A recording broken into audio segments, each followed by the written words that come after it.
여포에게 유비는 제거 1순위니까 여포는 아직 서주에 기반이 없어요. 서주가 이게 콩가루 집안이에요. 게다가 여포는 중원인 입장에서 보면 자기들이 무시하고 꺼리는 용병 집단입니다. 그런 원술이 유비를 제거하면 여포에게 좋을 게 뭐가 있겠어요? 더 위험하죠. 여포에게 좋을 게 없습니다. 여포가 완전 무장한 보병 1000명, 기병 200명을 거느리고 소패로 달려옵니다. 기령은 여포가 온다는 소식을 듣자 싸우지 않고 길을 열어줍니다. 기령을 만나서 자기는 싸움을 말리러 왔다고 하죠. 기령과 여포가 만나서 파티를 하거나 유비 쪽에서 누가 오거나 유비가 왔거나 하면 사이가 모여서 파티를 하는데 자기의 화극을 문 앞에 세우라고 합니다. 방천 화극이라고 이래 방천자를 붙였는데 그냥 화극이에요. 여포가 화극을 문 앞에 세우라고 하고 활로 그 작은 부분을 쏴서 맞추면 화해하라고 합니다. 근데 정말로 맞춰버립니다. 군대를 물리고 돌아갑니다. 그리고 이게 삼국지에서 여포가 딱 한 번 빛나는 장면입니다. 진짜 원인은 원술의 무능 때문입니다. 여포와 원술과 유비가 벌이는 새로운 삼각관계.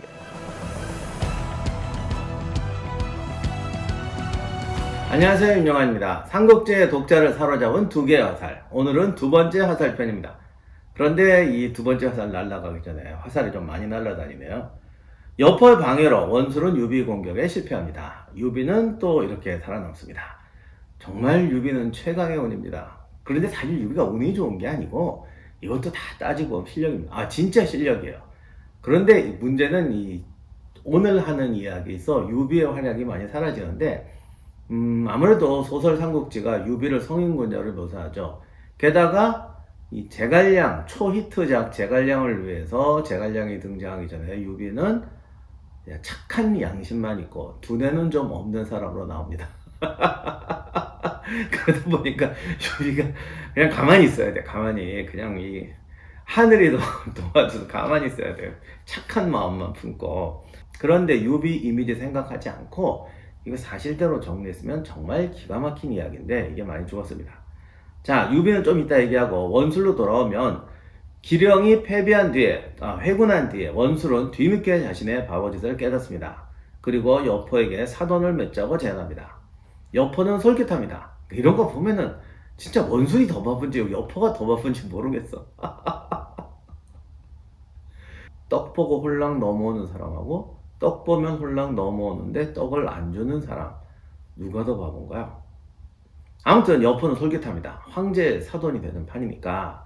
이때 팽성을 다스리던 진등의 아버지 진규가 여포를 말립니다. 지금 판세를 보면 원술하고 동맹을 맺는 게 말이 되냐? 조조랑 동맹을 맺어야 된다. 원술이 황제를 칭한 건 자충수다. 그러니까 황제가 있는데 황제를 칭했으면 역적이고 그 황제를 도와주고 보좌해주고 있으면 충신 중에 충신인데 어쨌든 조조의 페이스와 원술의 페이스가 지금 그렇습니다. 그러니 왜 원술을 돕느냐? 그런 사람과 사돈을 맺으면 너는 천하의 공적이 된다. 물론 속으로는 이렇게 말했지. 너는 이미 천하의 공적인데 어떻게 지하실 밑에 또 땅굴을 파냐 자식아. 아무튼 여포는 진규의 말을 듣고 이미 출발시켰던 딸의 과마를 되돌려고 원술의 사신이었던 한윤을 체포해서 시가에서 목을 쳐버립니다. 이렇게 해서 여포와 원술은 돌이킬 수 없는 사이가 되어버리죠. 소설에서 이 과정에서 유비를 빼고 진규와 진등이 유비를 위해서 맹활약하는 걸로 묘사합니다. 그렇게 해서 착한 유비는 조조와 여포, 원술 사이에서 남의 도움으로 생겨납니다. 하지만 실제 역사에서 유비의 현실은 난무하는 면도칼 사이에서 춤추는 수준이었습니다. 이때 진규와 진등이 유비를 왜 도왔는가는 미스테리입니다. 근데 요거는 다음 편에서 얘기하도록 하겠습니다. 여포는 원술과의 파혼을 좀 부드럽게 할 수도 있었어요. 굳이 한윤을 그것도 시가에서 목 빼고 생쇼를 해. 왜 그랬겠어요? 얼마 전까지 조조한테 여포는 원수 중에 원수입니다. 그런 조조에게 붙으려면 원수라고 확실히 척을 져야 됩니다. 아마도 이 아이디어는 진표의 생각이었을 겁니다. 이렇게 조조한테 사인을 보내고 진규는 아들 진등을 조조에게 보내서 거래를 트자고 합니다. 근데 여기서 또 여포가 생각을 해봅니다. 이게 좀 찝찝하잖아. 아무래도 자기하고 조조가 이게 거래를 튼다는 게 말이 돼. 게다가 진씨네 집안이 조조를 만나면 자기는 외부에서 온 집단이고 진씨 집안은 서주에서 그 명문가인데 야가 조조하고 손을 잡을 수도 있잖아요. 찝찝하죠. 그래서 거부합니다. 그런데 이 여포 입장에서는 이때 작은 우왕좌왕합니다. 왜냐 보세요. 원수라고는 원수가 됐죠. 유비는 이미 원수죠. 자기가 좀 조조를 도와주고 조조하고 동맹을 맺으려고 하는데 조조를 망하게 할 뻔한 사람이 자기죠. 이때쯤이면 여포도 좀 반성을 하긴 했을 것 같아요. 이게 세상 살려면 좀 남도 도와주고 내 편도 만들고 그래야 되는데 어떻게 주변에 전부 왼수야. 그것도 뭐 남이 장창해서 전부 지가 저질러서 왼수야. 그러다 보니 이 왼수 중에서 그나마 유비한테 좀 잘해줍니다. 그는 아마 유비가 단독 세력이 되기에는 좀 약하고 주변에서 제일 약하고 하지만 뭐 보조로는 힘이 돼주는 그런 존재였기 때문이었겠죠. 거기다가 서주의 인망도 있고 물론 이게 또 이제 유비를 믿을 수 없는 서주에 차라리 자기처럼 굴러 들어온 돌이면 괜찮은데 이 아저씨는 굴러 들어왔는데 순식간에 박힌 돌 됐어. 하여간 이 모든 게 애매합니다. 그러니까 여포가 머리가 나쁜 건 또 있지만 그리고 다 지가 저질러 놓은 거지만 사람이 뭐 어떻게 이게 상황이 좀 애매하긴 해요. 그러니까 뭐 어쨌든 지가 저질렀으니까 할 말 없지. 사람이 누울 자리 보고 발을 뻗어야지. 아무튼 이런 상황에서 천자가 갑자기 여포를 좌장군으로 임명한다는 조서를 보냅니다. 조조가 이 상황을 보고 여포를 우리 편으로 만들어야겠다. 역시 머리 좋은 놈은 다르지. 라고 이렇게 제출을 쓴 걸 수도 있고 진규가 힘을 좀 썼을 수도 있겠고 아무튼 조조 쪽에서 먼저 메시지가 왔으니까 천자가 보냈대지만 다 조조가 한 거 아니겠어. 그러니까 여포가 이때는 또 얼씨구나 하고 진등을 보내서 관계의 개선을 도모합니다.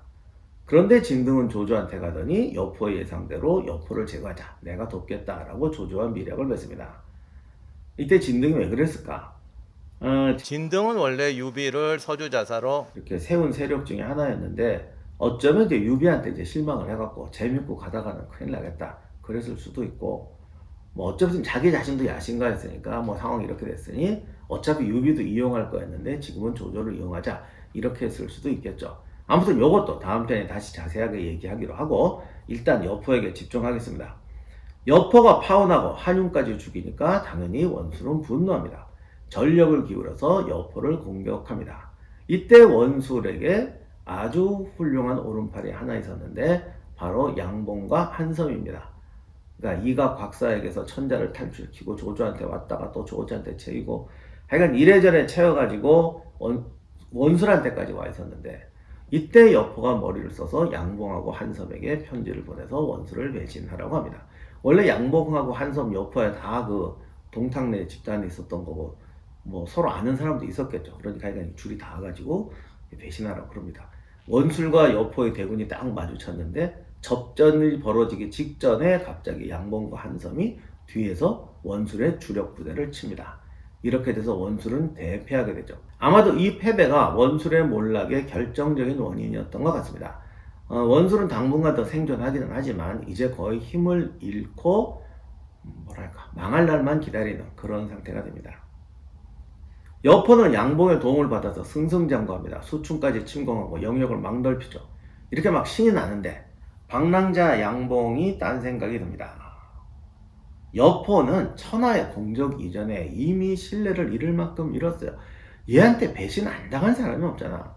뭐 아버지 셋 얘기는 좀 심하게 와전된 말이지만 어쨌든 자기 주군을 둘이나 해치운 것도 사실이고 뭐 그러니까 누가 믿겠어요. 그래서 양봉과 한섬도 여포를 도와서 원수를 밀어내니까 자기들로 딴살림 차릴 생각이 들었을 겁니다. 그때 유비가 양봉을 부릅니다. 솔직히 이거 누가 불렀는지 모르는데 뭐 유비가 불렀겠지. 어쨌거나 뭐 누가 불른 게 뭐가 중요하겠어. 양봉이 유비를 만나러 갑니다. 만난 이유가 뭐겠어요. 뻔하지. 그런데 유비가 양봉을 살해해버립니다. 그러자 한섬은 잔병을 이끌고 도주하다가 결국은 비참한 최후를 맞이하게 됩니다. 이렇게 되니까 여포가 이제 왕창 분노를 했는데 유비를 공격하느냐? 그렇게 돼야 정상인데 유비가 이제 배째라 작전으로 나옵니다. 이건 역사책에는 없고 그 역사 사건 사이의 간극을 제가 유추해서 하는 말인데 아니 그렇지 않고서요. 여포가 유비를 여기서 왜 안 공격해? 근데 유비가 이렇게 말했겠죠. 네가 조조를 믿어. 네가 한 짓을 생각해봐라. 네가 조조 배신만 안 했으면 서주는 이미 조조 거다. 그리고 조조는 서주를 탐내는데 이걸 너한테 주겠냐? 나한테도 아니고 너한테. 원술, 걔는 이제 망했어. 동맹이 돼도 힘이 없어. 그리고 그 아저씨가 벌써 너한테 당한 게 몇 번째야. 양봉과 한섬, 걔들 백파적 출신이야. 지금까지 너만큼 배신 많이 한 애들이야. 이번에도 너 배신하려고 하는 거 내가 죽여준 거야. 나한테 고맙다고 해야 돼. 마지막으로 나 죽여? 죽여봐. 그러면 조조와 원술 당장 너한테 달려들고 서주에서 반란이 날지도 몰라. 이 정도 배째라. 근데 유비의 배째라가 대단한 게 당시 유비의 처자식은 여포한테 포로로 돼 있었어요. 그래서 여포가 유비를 도와줬던 거. 기령이 침공했을 때 여포가 유비를 도와준 것도 당시 유비의 처자식이 인질로 잡혀 있으니까 유비는 어차피 나한테 잡힌 존재다 이런 생각을 했기 때문에 기령을 이제 싸울 때 도와준 거겠죠. 그런데 유비가 갑자기 양봉을 죽이더니 이렇게 나온 겁니다. 하여간 이게 유비도 대단하긴 대단해요. 이게 소설에처럼 착해 빠진 무능한 아저씨가 아니고 사실 대담한 승부사의 도박꾼입니다. 그렇지 않고서 이 난세에 어떻게 버티겠어요. 여포는 유비와 화해를 하고 처자식도 돌려보냅니다. 원술과 최전선인 하비는 진규의 둘째 아들이 지키고 있었는데 이때 조조가 진씨 집안한테 또 벼슬을 줘서 진능을 광양태수로 임명하거든요. 이렇게 되니까 그 하비를 유비에게 양도해서 관우가 하비를 지키게 합니다. 참 여포는 유비와 관우 세력을 떼어놔서 유비를 약화시키려는 생각이었던 것 같습니다. 그런데 막상 여포와 유비의 동맹이 형성되니까 서주에 있던 사람들이 유비에게 몰려가겠죠. 소패에 있던 유비의 병력이 갑자기 만명으로 불어납니다. 여포가 가만히 생각해보니까 이거 이상한 구조야. 소패는 북쪽에 있고 하비는 남쪽에 있어요. 소패는 원소 세력하고 닿아 있고 하비는 원솔 세력하고 닿아 있어요. 이게 유비가 땀만 먹으면 원소도 끌어들일 수 있고 관우랑 원술이 또 합치면 이 자기 뭐가 되는 거야. 완벽한 샌드위치잖아. 그래서 여포가 당장 정신 차리고 원수라고 다시 동맹을 했습니다. 하여간 여포는 길고 복잡한 생각은 못하는데 눈앞의 상황에 대해서는 동물적인 본능이 있어요. 근데 이게 너무 동물적인으로 움직이니까 지금까지 다 이렇게 동물이 된 건데 어쨌든 맹수는 맹수니까 이 아저씨는 진짜 야수라는 표현이 딱 맞는 것 같아. 198년 초에 여포는 원술과 동맹을 맺고 유비를 공격합니다. 자신이 직접 가진 않고 부하였던 고순을 보냈습니다. 이 고순도 삼국지에서는 좀 평가절하됐지만 대단한 맹장이었어요. 급해진 유비는 조조에게 구원을 요청합니다. 이때 조조는 장수 공격에 나갔다가 전에 말했던 안중현 전투에서 역습을 해서 승리하긴 했지만 사실상 간신히 살아 돌아온 수준이었습니다. 자기가 유비를 도울 여력이 없죠. 그래서 하우돈을 파견합니다. 두 번째 화살 이야기는 이제야 나옵니다. 하우돈은 이전에 여포와 싸운 적이 있었어요. 장막과 진궁이 조조를 배신하고 여포를 끌어들였을 때 여포는 조조의 가족이 있는 견성을 습격하러 갑니다. 여포 이 아저씨가 가만히 보면 이 삼국지에서 가족 인질극 전문가입니다. 근데 이제 본인은 중원에 기반이 없고 뭐 생각도 야수적이고 그러니 뭐 그거밖에 할 게 없었겠죠. 어쨌든 뭐 그렇게 갔는데 이러다 보니까 다른 사람도 여포의 행동을 예측할 수 있다는 거죠. 하우돈이 즉시 견성으로 달려가다가 중도에서 여포를 만나서 격퇴합니다. 이때 이제 둘이 1대1로 싸움은 아니고 하우돈의 부대가 여포의 부대를 격퇴합니다. 뭐 당시 병력이나 이런 상황은 모르겠지만 1대1 아니고 이렇게 정식으로 붙으면 하우돈도 여포한테 안 진다. 뭐 이런 거겠죠. 198년에 하우돈은 대군을 이끌고 유비를 구원하러 왔습니다. 그러나 고순에게 보기 좋게 패배해버립니다. 이때 하우돈이 왼쪽 눈에 화살을 맞는데 소설에서 정말 멋진 대사를 보여줘. 화살을 탁 뽑더니 눈이 딸려 나왔어요. 뭐 아버지의 피고 뭐 어머니의 전기가 반대가 하여간 그렇게 멋있는 대사하고 이제 화살에 꽂힌 자기 누나를 씹어 먹습니다. 주석에서는 이제 그런 얘기까지는 없고 하우돈이 이때 한쪽 눈이 멀어서 병사들이 하우돈을 눈이 먼 하우, 맹하우라고 불렀다라는 이야기만 남아 있습니다. 왜냐하면 이게 하우돈이 있고 하우연이 있는데 두 사람 다 제후잖아요. 그러니까 병사들이 눈먼 하제후, 눈 안 먼 하제후, 멀쩡한 하제후 이렇게 불렀다는 얘기예요.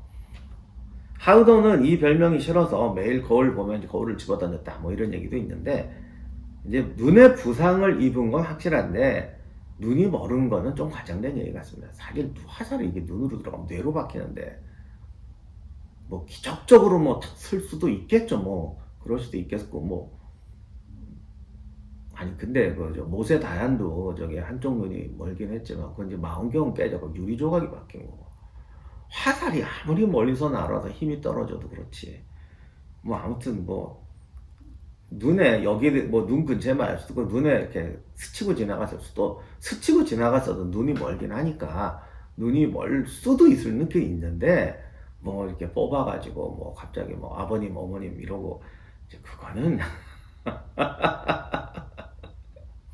그럴 아예 절대 그럴 수가 없다는 건 아닌데 좀 과장인 것 같아요. 하우돈 얘기를 하자면 하우돈은 조조에게 정말 중요한 장소였죠. 조조가 원래 하우시라는 말도 있습니다. 어쨌든 조조와는 정말 가까운 관계였고 뭐 나중에 조씨 집안과 하우돈 집안은 정말 충칭이 겹사돈이 됩니다. 그래서 조조는 하우돈을 정말 신뢰하죠. 아마 가장 신뢰하는 장소였을 겁니다. 이런 난세에 군사 책임자는 정말 자기를 신뢰하는 사람을 두지 않으면 안 돼요. 무슨 일이 날지 모르잖아요.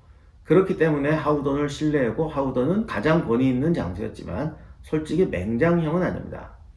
그러니까 야전지휘관이라기보다는 국방장관이나 참모총장을 제일 믿고 맡길 수 있는 사람이었고 또 실제로 하우돈의 일화를 보면 전쟁터에서 막 뛰어다니고 막 이러는 것보다는 물론 싸우기도 해요. 초창기에 뭐 이거저거 따질 때 있어. 중대장, 소대장 시절, 연대장 시절까지 다 열심히 야전에 싸우는 거죠. 하지만 그 뒤에 일화를 보면 역시 관리 경영형 장관입니다. 오히려 하우연이 야전사령관 스타일이었죠. 그런데 이제 소설에서는 이제 하우돈은 그야말로 맹장으로 바뀝니다. 그런데 이제 문제는 이 아저씨가 끝까지 조연이고 관우와 여포의 무력 측정기 역할을 한다는 거죠. 하우돈이 세긴 세. 소설에서도 관우나 여포 장비도 컨디션 나쁘면 하우돈하고 싸우는 거 꺼려. 100% 이긴다는 보장도 못해. 근데 막상 하우돈이 뭐 여포나 관우 장비를 이긴 적은 없어. 왜? 그럼 또 여포나 관우 장비 카리스마가 떨어지니까. 그러니까 막 피곤하고 힘들 때 딱 나타나서 겁주는 수준으로 끝내. 그러니까 이 하우돈의 역할은 무력 측정기는 무력 측정기인데 겁주는 무력 측정기, 분위기 잡는 무력 측정기란 말이야. 그러다 보니까 이게 뭔가 항상 뭐가 불타고 있어야 돼요. 위협 효과도 극대화되고 이미지를 무시무시하게 만들어야 돼요. 그런데 뭐 눈 다쳤대, 한쪽 눈 멀었대. 아 좋네. 그래서 이게 애꾸는 맹장형으로 딱 바꿔버리는 거죠. 그리고 이제 그런 대사는 딱 집어넣는 거지. 아무튼 덕분에 소설 기준으로 하우돈과 고순의 전투는 이게 역사적으로는 좁게 나왔는데 하우돈 생애 최대의 장면이 됩니다. 근데 이게 역사로 돌아오면 이제 하우돈이 눈에 부상을 입은 건 좀 미안하지만 별로 중요한 거 아니고 진짜 죽을 맛은 유비였어요. 여포가 이제는 유비에 대해서 인정사정 없습니다. 유비는 완전히 패해서 서주를 포기하고 조조에게 망명합니다. 유비의 가족은 다시 여포에게 포로가 됩니다. 삼국지에서 정말 제일 불쌍한 사람은 유비 가족인 것 같아요. 근데 아무튼 뭐 그거는 자세한 얘기가 없으니까 생략하고 유비 입장에서 보면 바닥에서 일어나서 간신히 서주를 차지하고 여포와 원술에게 치이면서 간신히 서주에서 버티고 있었네. 그러니까 사업이 망했어. 거의 재기에 물른 것 같은데 여기도 돈 꼬고 뭐 저기 간신히 뭐 이렇게 프로젝트 받고 그러면서 간신히 안마하고 버티고 있었는데 결국은 완전히 파산해버린 거죠. 그래서 조조 밑에서 식객이 됩니다. 현대로 치면은 이제 녹자 신세가 된 건데요. 이렇게 되면 정말 이제 정말 끝장인데요. 그 무명의 진가가 이제부터 빛나기 시작합니다. 저의 신간인 박제가 시대를 앞서간 통찰입니다. 제가 사람들을 만나보면 지연, 학연, 부와 지위의 차별에 대해서 한이 없는 분이 없어요. 또 하나를 추가하자면 뭐 이런 말씀도 많이 합니다. 세상은 능력 있는 사람을 알아주지 않는다. 근데 이제 앞에 거 모르겠는데 요 두 번째 말은 제가 살아보니까 틀렸어요. 세상은 능력 있는 사람을 알아보지 못하는 게 아니라 정말 귀신같이 알아봅니다. 귀신같이 알아봐서 집단으로 매장하죠. 더 무서운 차별이 있어요. 소위 집단지성, 애국심이란 이름으로 강요되는 천장입니다. 과거에 집착하고 관습에 집착하고 변화와 두려움에 굴복합니다. 박제가와 이덕무, 그의 친구들의 이야기는 세상을 감성적으로 이해하고 관습에 따라 사는 사람과 빛나는 지성으로 뚫고 나가려는 사람의 차이에 관한 글입니다. 신분제가 있고 세국정책을 시행하던 과거의 이야기일까요? 아니에요. 대부분 지금도 통용되고 존재하는 이야기입니다. 박제가의 글과 생각에 대해서 쏟았던 비판과 말들은 지금 우리 시대에도 똑같이 통용되고 시행되는 이야기들입니다.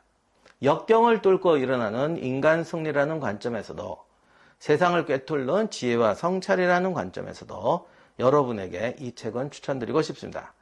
이 책은 2012년에 역사의 아침에서 간행했던 박제가 욕망을 거세한 조선을 비웃다를 다시 쓴 책입니다. 먼저 구매하신 분들에겐 죄송하기도 한데 그때 제가 좀 감정 조절을 못했던 것 같아요. 내가 썼던 책 중에서 제일 감정 조절이 안 됐던 책인 것 같습니다. 그러다 보니까 하고 싶은 얘기가 너무 많았던 거예요. 그러다 보니, 그러니까 이 얘기 할 때도 이 얘기하고 싶고, 요 사건 있으면 또 이 얘기하고 싶고, 이러다 보니까 자꾸 중복이 돼가지고, 이걸 어떻게 조정하느라고 나중에 편집할 때 막 이렇게 많이 고쳤어요. 이렇게 옮겨 붙였어요. 그러다 보니까 연도가 틀려진다거나, 이야기 순서가 틀려진다거나, 이런 게 너무 많더라고요. 그래도 좋은 평가해 주신 분들에게는 너무 감사한데, 제 기준에서 마음이 불편해서 이번에 새로 썼습니다. 연도나 오타도 많이 수정했고, 그것보다 더 중요한 거는 스토리를 이제 시간 순서대로 써가고, 교훈도 압축하고, 그리고 제가 새로 찾았던 이야기들, 그리고 그때 넣지 못했던 이야기들 새로 추가해서, 페이지는 비슷한데 실제로는 한 30% 이상 고쳤고, 전에보다 더 많은 이야기가 압축적으로 정리되어 있습니다. 또한 이 책은 박제가 개인의 이야기만 초점을 둔 건 아닙니다. 조선 후기의 사회상, 지금까지 많이 잘못 알려진 조선 후기의 사회 변화에 대한 세계사적인 해석, 정조의 개혁 등에 관한 부분 등은 조선시대사를 공부하는 분들, 특히 조선 후기 사회사에 관심이 많으신 분들에게는 큰 도움이 될 것이라고 생각합니다. 제가 요즘에 전쟁사의 삼국지에 동양 고전에 여러 가지 저술에 손을 대는데 저의 본업은 어쨌든 한국사죠. 앞으로 전쟁사는 물론이고 한국사, 조선시대에 관한 책들도 계속 간행할 예정이니까 여러분의 많은 성원을 부탁드립니다. 감사합니다.